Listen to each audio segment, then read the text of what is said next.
pos 3 aku bilang gitu. Langsung teman-teman, wah alhamdulillah bilang gitu.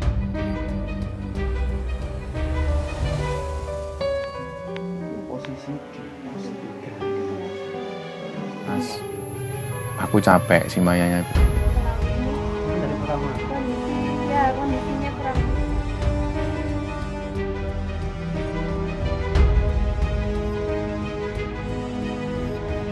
Mas, bau kosong mas. Aku bilang udah terus aja terus.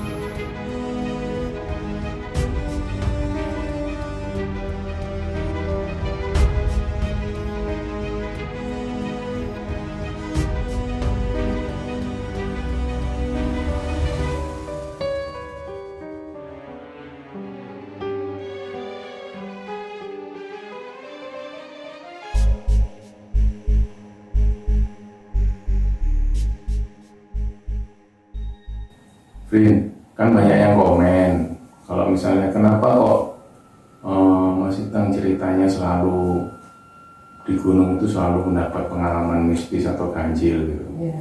Apakah setiap pendakian itu selalu ngalamin hal ganjil gitu kan? Nah tak jawab, nggak semua sebenarnya. Contohnya misalnya selama ini contoh waktu ke Semeru itu, aku 3 kali ke Semeru yang pertama tahun 2004, 2014, terus yang terakhir 2019. Itu ketiganya aku alhamdulillah nggak pernah ngalamin kejadian mistis gitu loh. Terus pernah juga ke Penanggungan itu aku lewat jalur mana aja, sampai pernah ke jalur Jolotundo itu pernah, terus ke jalur lintas. Jadi kita waktu mau ke Penanggungan itu ke Gunung Pekel dulu. Di Gunung Pekel itu banyak candi-candi yang dibangun itu posisinya itu ngeri semua. Ngeri itu artinya di pinggir-pinggir jurang gitu. Aku sempat juga lewat Candi Pekel itu, terus tidur di puncaknya Pekel. Jadi kalau kita tidur di Gunung Pekel itu melihat langsung ke arah Penanggungan juga pernah. Nah itu nggak ada sama sekali kejadian-kejadian mistis itu, nggak pernah, alhamdulillah. Jadi poinnya adalah nggak semua pendakian yang pernah kita lakukan, kegiatan yang pernah kemarin itu, nggak semuanya itu ada kejadian ganjil gitu.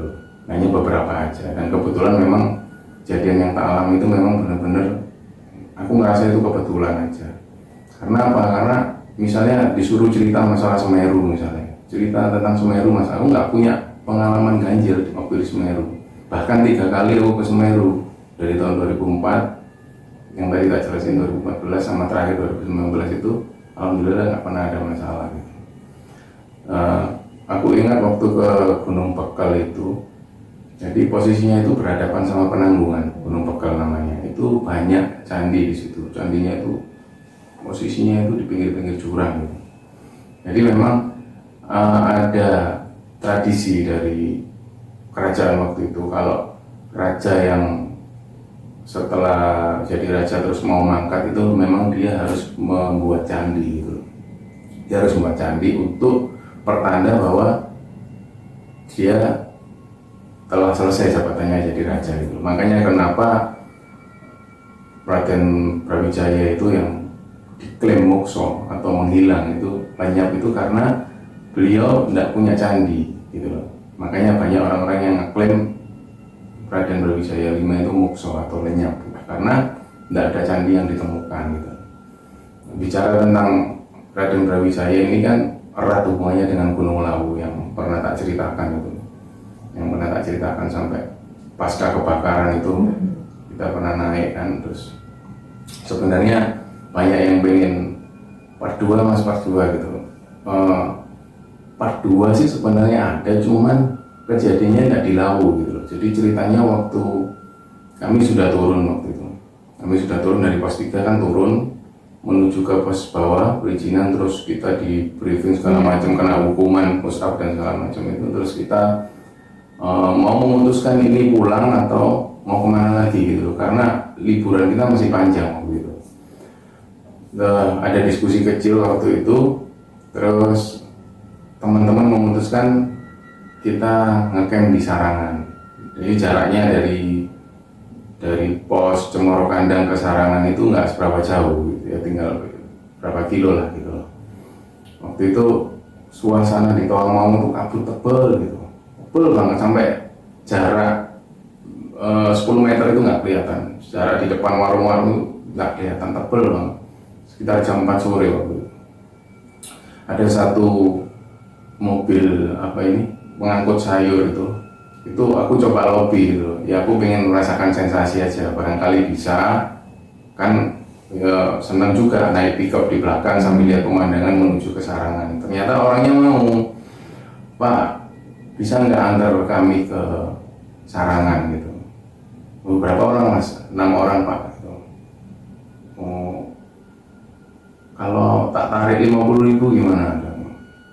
Terus tak pikir-pikir 50.000 ya lumayan, enggak mahal lah ya, 6 orang gitu. Oke Pak, ya Pak, tunggu saya makan dulu ya Mas. Oke Pak, kita nunggu orangnya makan, kita naik pickup gitu, rame-rame naik pickup gitu. Terus sempat aku ambil gambar video gitu. Aku kan ngadep ke arah belakang, jadi seret mobilnya jalannya gini, aku ngadep dia jalan kemundur gitu. Jadi posisiku di sebelah sini kalau nggak salah itu. Terus posisi Idris itu ada di sebelah sini ngadep ke Gunung Lawu. Si cewek-cewek Maya sama Ilmi itu ngadep ke depan gitu. Aku masih ingat gitu. Terus ya kita guyon-guyon waktu itu, kita pas pulang itu keren ya, oh naik pickup, wah apa itu sensasi baru gitu kan. Pokoknya selama perjalanan naik pickup itu kita saling bercanda-bercanda. Terus tiba-tiba itu Idris itu diem, kayak melihat sesuatu. Kenapa Idris? Mas, aku tadi lihat cowok sing itu Mas, cowok sing di yang pernah ketemu itu loh. Jadi waktu antara pos 2 ke pos 3 itu kan ketemu cowok yang sendirian itu. Katanya Idris itu melihat dia berdiri di pinggir jalan gitu. Kan posisinya mobilnya gini, mundur. Idris itu melihat ke arah Gunung Lawu itu kan, dia berdiri di pinggir hutan gitu. Terus ngapain Idris ya? Nggak ngapain, cuma diem aja. Ya usah.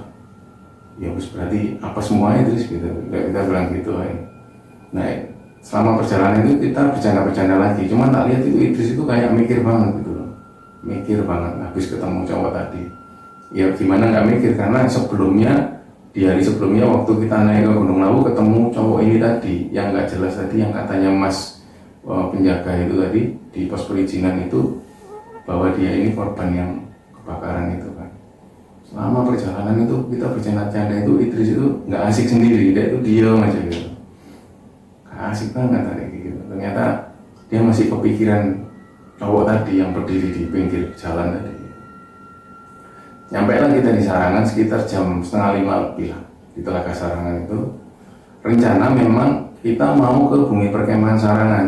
Jadi di Sarangan itu ada bumi perkemahan di yang ngelola Perhutani sih, yang ngelola Perhutani di situ nggak seberapa besar, cuman ada beberapa kafling tanah lah. Jadi kalau kita camping di sana itu langsung view-nya ke Telaga Sarangan gitu. Rencana kita ke sana, cuman karena pada hari itu memang sudah sore, terlampau sore, 4:30, terus teman-teman itu sudah malas gerak gitu loh. Karya itu di situ ada pasar wisata di Sarangan itu. Ada pasar wisata jejer-jejer kayak toko-toko souvenir dan lain-lain. Dan di dalam itu ada masuk gang kecil gitu. Di tengah pasar itu ada kayak tanah nggak seberapa besar, ada kayak mainan-mainan anak-anak di situ. Kita taruh tas di situ. Harapannya supaya nggak di pinggir jalan naruh tas gitu, biar lebih aman gitu lah. Kita ada kayak warung sate gitu yang sudah tutup. Jadi beberapa warung ini sudah banyak yang tutup. Terus ada satu toko yang masih buka gitu. Toko ya makanan-makanan kecil kayak jual-jual snack dan lain-lain lah. Itu masih buka satu. Kita tapi naruh barang di warung sate itu tadi. Tak lihat itu ada tulisan bakul sate Pak siapa itu lupa. Taruh di situ terus sambil nikmatin pemandangan Sarangan sore hari gitu. Pemandangan Sarangan sore hari, terus kita ngelihat ada orang jual ronde sama angsli itu. Kita pesan ronde sama angsli makan di situ. Beberapa teman-teman itu nggelar matras di situ, di apa ini, di warung sate itu nggelar matras. Ya wis mager gitu lah, mager sampai menjelang malam itu. Terus aku nyeletuk gini, gimana ini, lanjut ke bumi perkemahan apa tidur di sini.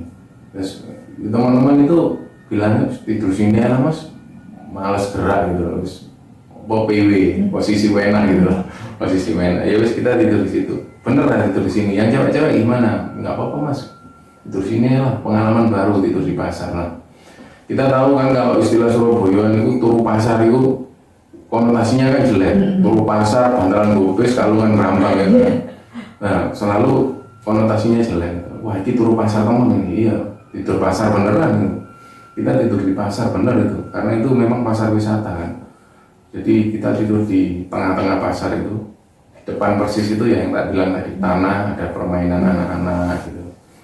Ada satu toko yang buka dan sebelahnya ada toilet umum gitu loh. Ada toilet umum, ada musola. Jadi teman-teman mandi di situ, bersih-bersih di situ. Beberapa juga ada yang mandi keramas gantian gitu kan Jakarta sampai jam 7 malam. Jam 7 malam terus kita lihat ke Sarangan lagi, ke Sarangan ada orang jual apa ini, bakso dan macamnya. Kita jajan-jajan di situ lah, beli-beli makanan-makanan gitu. Jam setengah 9 kita balik ke ya warung sate tadi. Kita mulai menggelar matras tadi kan, siap-siap untuk tidur gitu, karena posisi capek kan. Kita siap-siap tidur karena kita sering beli di toko yang seberang tadi, yang lampunya nyala, satu-satunya toko yang buka di situ. Terus aku mau beli sampo, aku belum mandi. Aku belum mandi, jam setengah 9, tak pikir mandi dulu enak kan, seger terus tidur, pikirku kan gitu. Makan udah, semua udah mandi semua, tinggal aku yang belum. Aku tak beli sampo, terus keramas di situ, di toilet situ. Waktu aku mau ke toko itu, aku lihat ada nenek-nenek gitu kan. Nenek-nenek itu dia duduk di kursi roda, duduk di depan pintu toko itu tadi. Dia duduk sambil diam ini.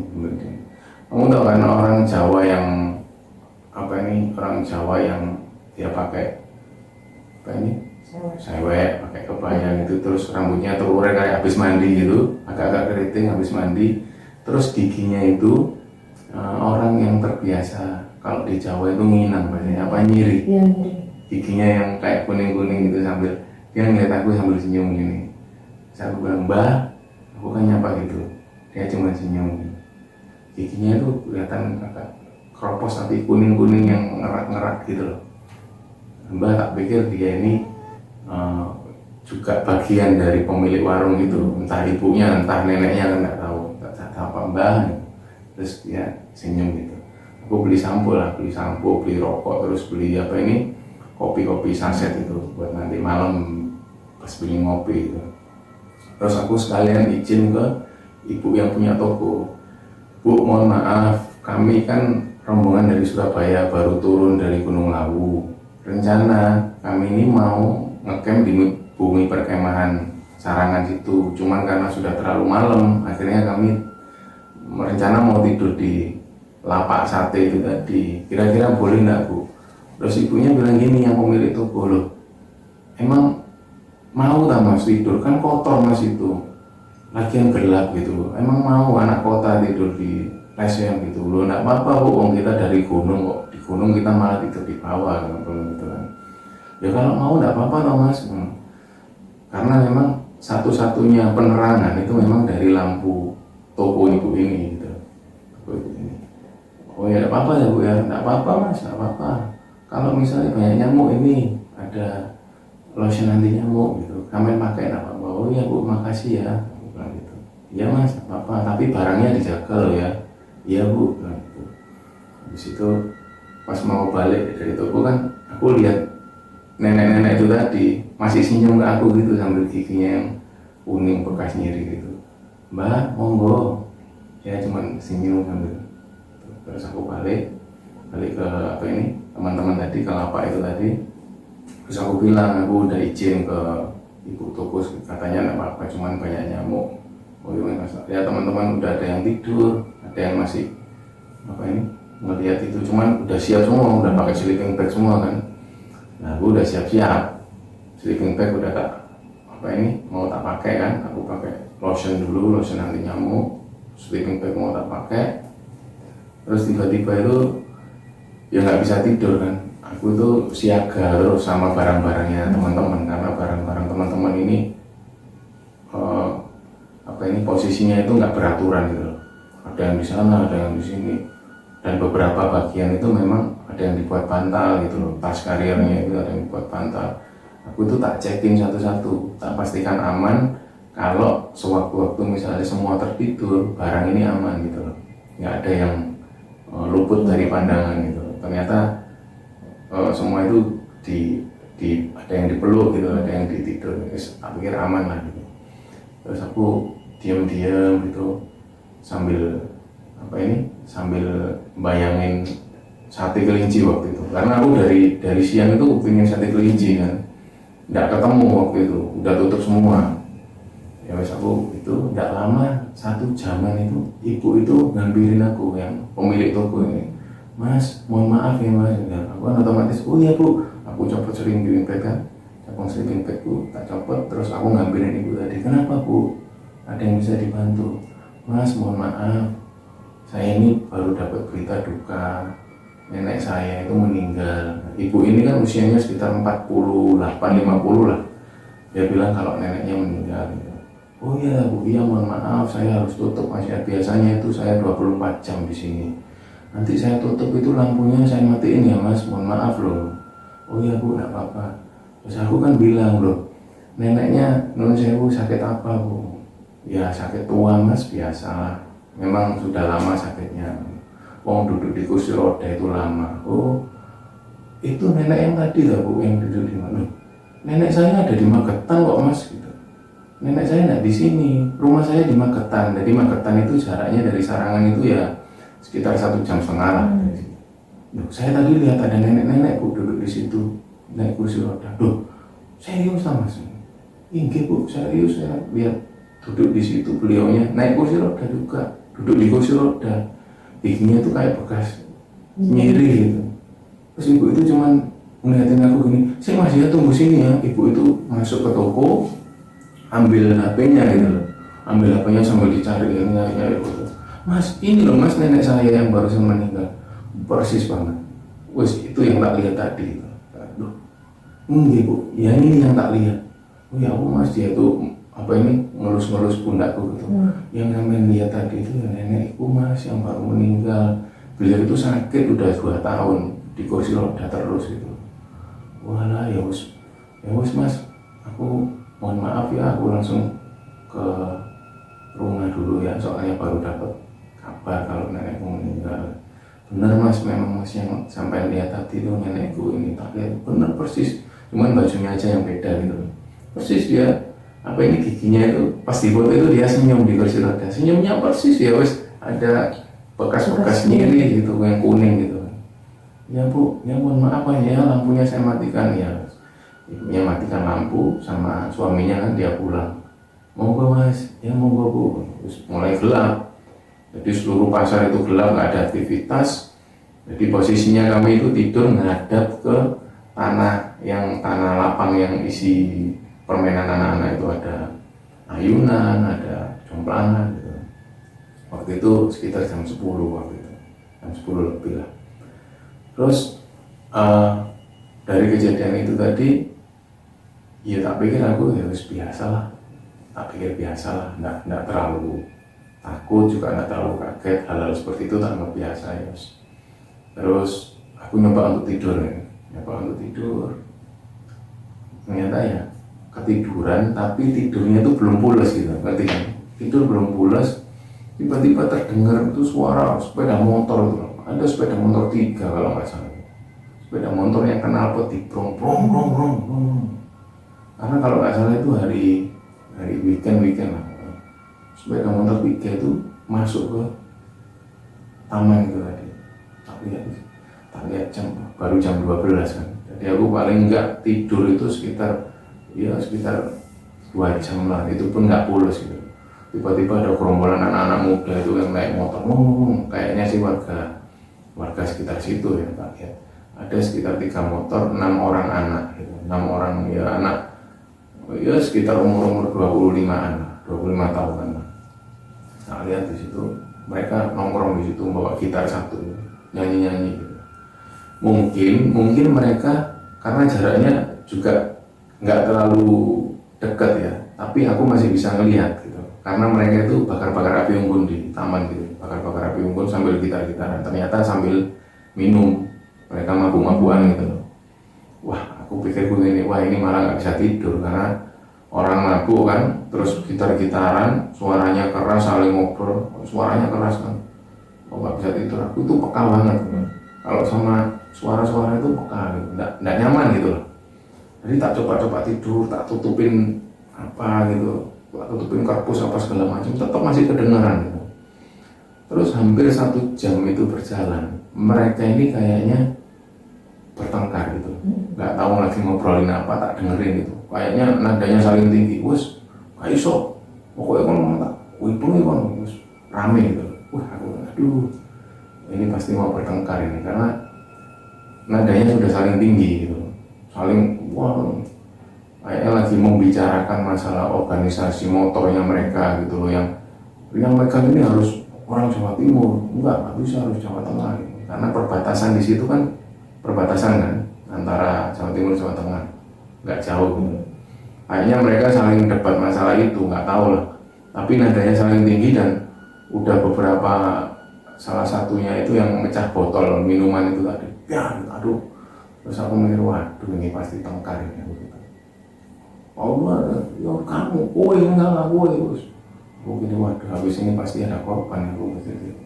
Lama tak biarin aja, hampir 1 jam, sampai jam 2 tidak juga berkelahi, nada-nada tinggi toh gitu loh. Aku kan mikir ini kalau di Surabaya udah selesai kan, dadar gitu selesai kan gitu. Cuman ini tak biarin aja, saling debat, saling adu mulut gitu loh, adu mulut terus saling 1 jam lebih lah. Bayangin aku harus mendengarkan mereka saling adu mulut itu selama berjam-jam gitu. Aku nggak bisa tidur kan, mabuk, mereka itu mabuk. Aku yang tak takutkan itu mereka akhirnya berbuat jahat ke kita gitu loh. Jadi aku tetap waspada terus. Aku sambil di sleeping bag itu sambil aku sedikit-sedikit noleh. Tapi ya mereka masih adu mulut gitu, adu mulut. Nggak lama ya, 1 jam lebih lah ya. Nah, lihat jam itu sudah jam 2 lebih ya. Jam 2 lebih, bayangin berjam-jam mereka ini adu mulut terus. Akhirnya satu sepeda motor ini pergi kayaknya. Jadi tinggal 4 kan, tinggal 4 orang. Masih adu mulut. Wes gini, terus nada tinggi lagi, terus tiba-tiba mereka itu kaget gitu loh, kayak kaget, wah, lari semua gitu, kayak habis melihat sesuatu. Ngapain aku pas ngintip ini, udah lari semua, jadi 2 motor itu ditinggal. Tak pikir loh, ngapain kok tiba-tiba habis adu mulut, tak kira mau bertengkar kan, kayak dia itu kaget melihat sesuatu terus lari gitu kan, lari motornya itu ditinggal kan. Begitu tak injek, ngapain? Ternyata di ayunan itu, anak kecil itu, ada cewek itu berdiri di ayunan sambil, mungkin mereka melihat itu ya, karena kelihatan banget, aku sangat kaget juga, cewek itu ya, dia berdiri di ayunan itu sambil gini, sambil rambutnya digoyang.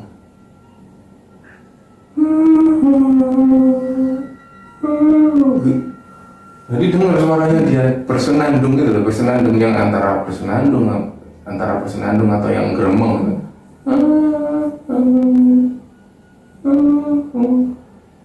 Lama tak lihatin aja. Ini kan udah lari semua, motor ditinggal. Ini kayak noleh ke aku, ke arahku gitu. Kayak noleh ke arahku yang cewek tadi yang naik ayun, noleh ke aku. Mungkin karena waktu itu aku capek, ya capek, terus kesel sama yang anak-anak yang mau bertengkar tadi ganggu tidurku. Ketika si cewek yang nggak tahu kuntilanak atau apa ya, pokoknya cewek lah, cewek yang punya rambutnya kayak gini, dia ngeliat aku gitu. Tiba-tiba aku tuh marah gitu, marah tak dudeng ini, ngalih bang, kurang ajar bang, ganggu orang tuh, ngalih. Aku tiba-tiba mangkel gitu, marah, ngalih. Terus dia tuh tiba-tiba kayak posisi itu kayak terbang atau kayak hilang gitu loh modelnya. Aku nggak bisa jelasin antara terbang atau menghilangnya. Kayak lampu yang senter itu dikecilin, tiba-tiba nggak ada gitu, tiba-tiba hilang gitu aja. Dan aku tiba-tiba marah gitu, aku sambil berdiri, malah bang, ojo ganggu dulu aja, karena aku capek gitu loh. Tadi ada orang-orang anak-anak mabuk-mabukan, ngamen, aku nggak bisa tidur, terus tiba-tiba sekarang ada makhluk ini gitu.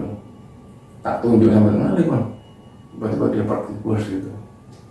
Ada beberapa anak yang bangun, oh mas, enggak ono sing ganggu, aku bilang gitu.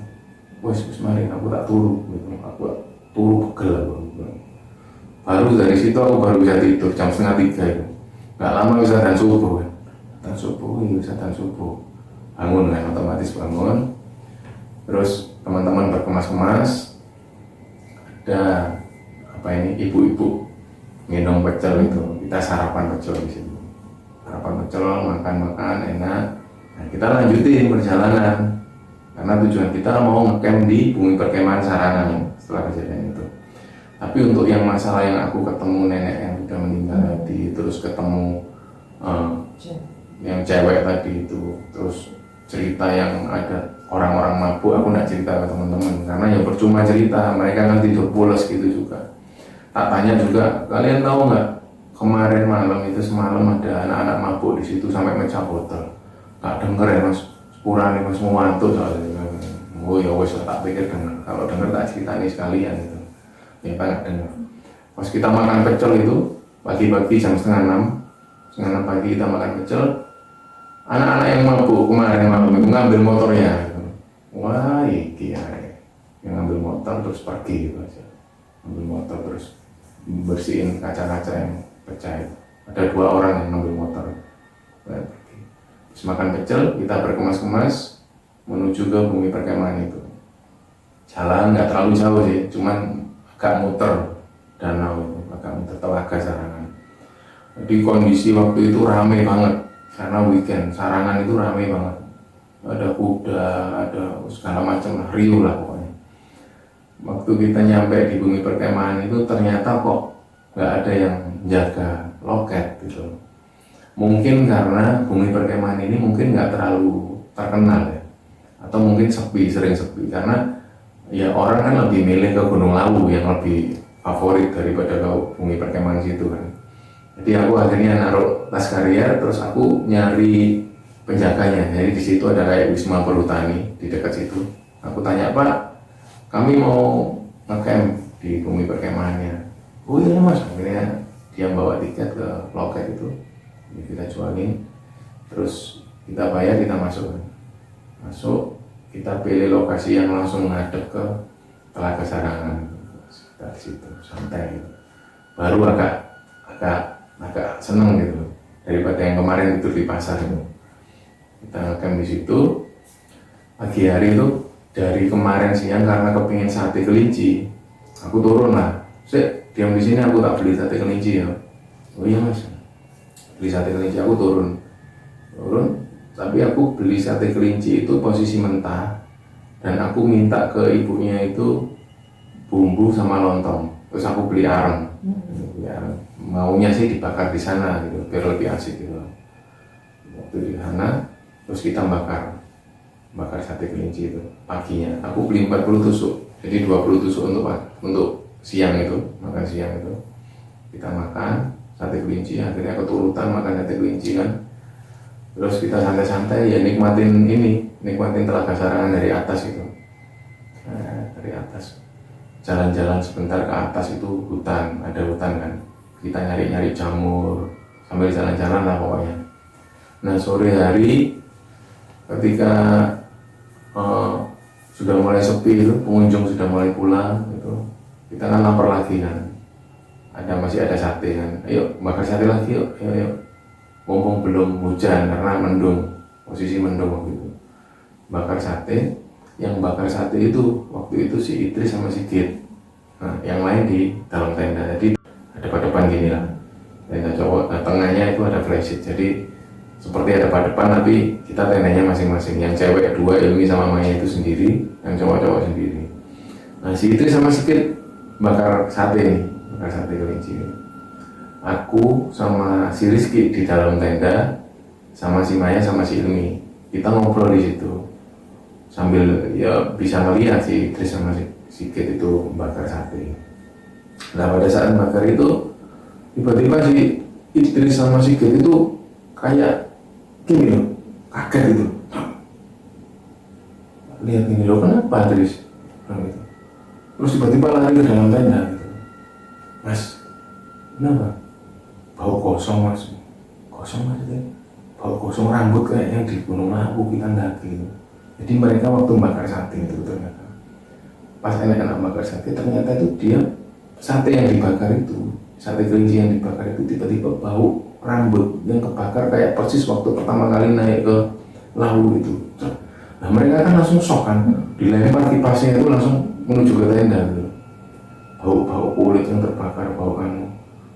Padahal itu yang awal agak siangan itu kan kita bakar sate juga, itu ya normal-normal aja gitu. Yang waktu sore itu tiba-tiba dia bakar terus bau rambut gosong itu, rambut terus bau kulit itu.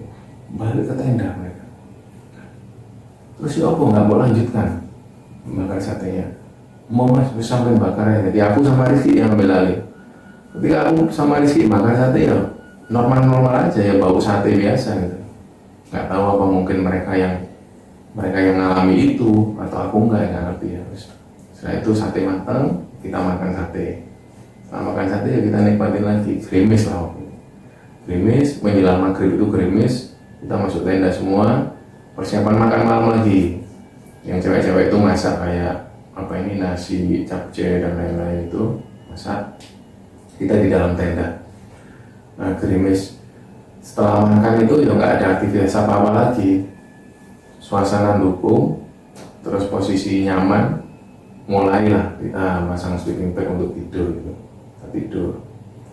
Nah di saat semua tidur tak lihat si tenda cewek ini sudah ketutup, kan resletingnya tenda sudah ketutup, resleting ketutup, sudah tidur. Di tengah-tengah kita tidur itu tiba-tiba ada suara dari hutan itu, tolong, tolong. Loh, kok semua itu bangun semua, kaget semua loh. Ada orang minta tolong, ada orang. Kita buka resleting tenda, cewek-cewek itu juga buka resleting tenda. Mas, siapa mas yang minta tolong mas? Sik.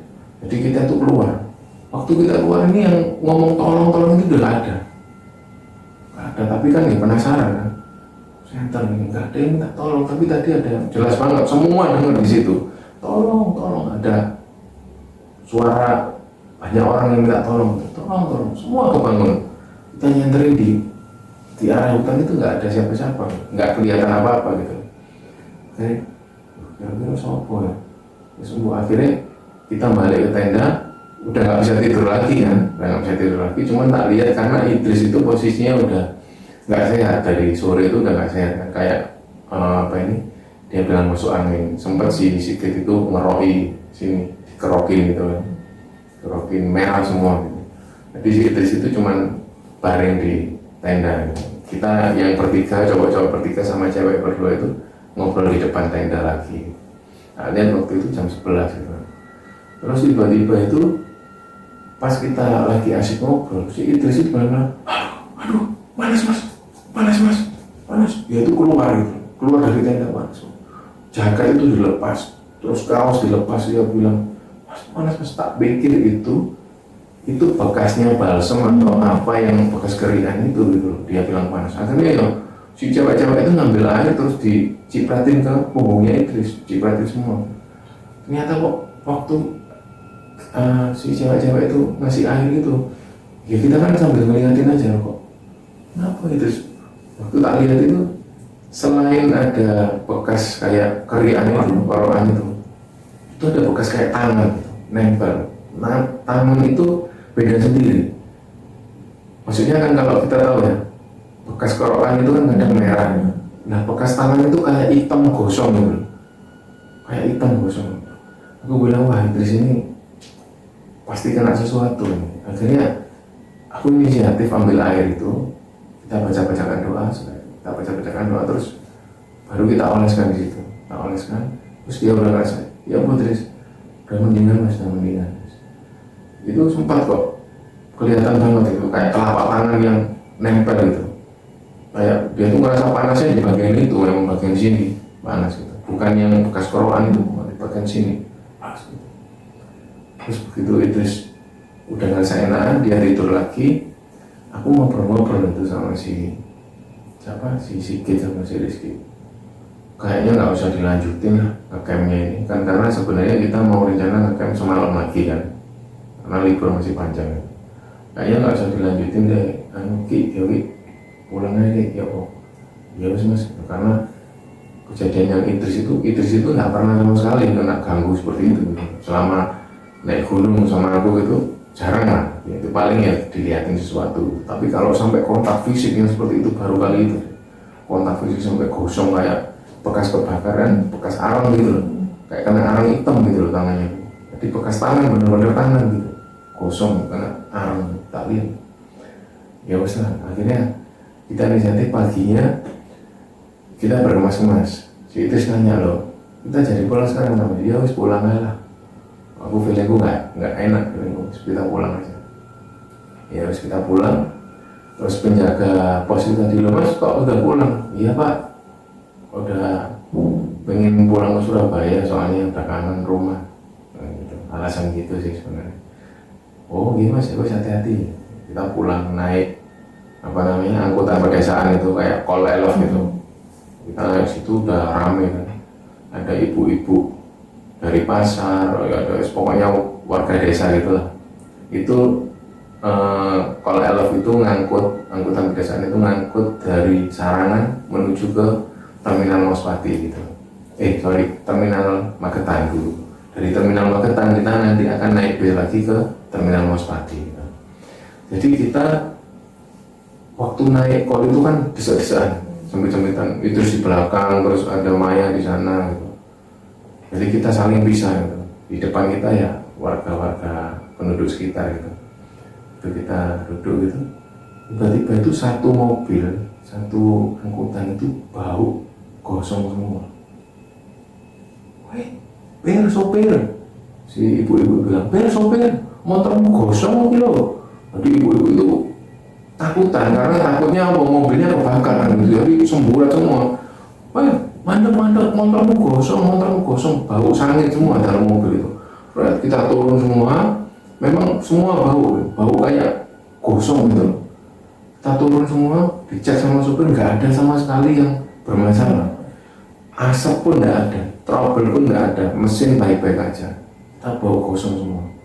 Nah, aku sama teman-teman ini saling lihat-lihatan. Persis baunya itu seperti kayak aku pas naik ke laut. Bau kosongnya itu persis, bukan bau kosong mesin ya, bukan bau kosong yang mesin kebakar atau enggak, persis bau kosong yang rambut sama kulit kebakar waktu kita naik. Saya bilang, Pak, udah Pak, nggak apa-apa Pak, lanjut aja Pak. Iya kok Mas, nggak ada yang bermasalah kok Mas. Iya nggak apa-apa Pak, lanjut Pak. Mobil itu kebakar. Bismillah. Kita naik lagi. Alhamdulillah aman sampai di kita terminal Magetan. Kita lanjut lagi naik bis kecil, bis mini menuju ke terminal Mospati. Terus kita naik bis besar itu menuju ke Surabaya. Nah itu yang menurutku cerita pengalaman lanjutan dari Lawu lah, waktu naik Lawu itu. Memang bukan pure cerita tentang Gunung Lawu, tapi di sekitaran Lawu gitu. Itu kan juga masih bagian dari Gunung Lawu.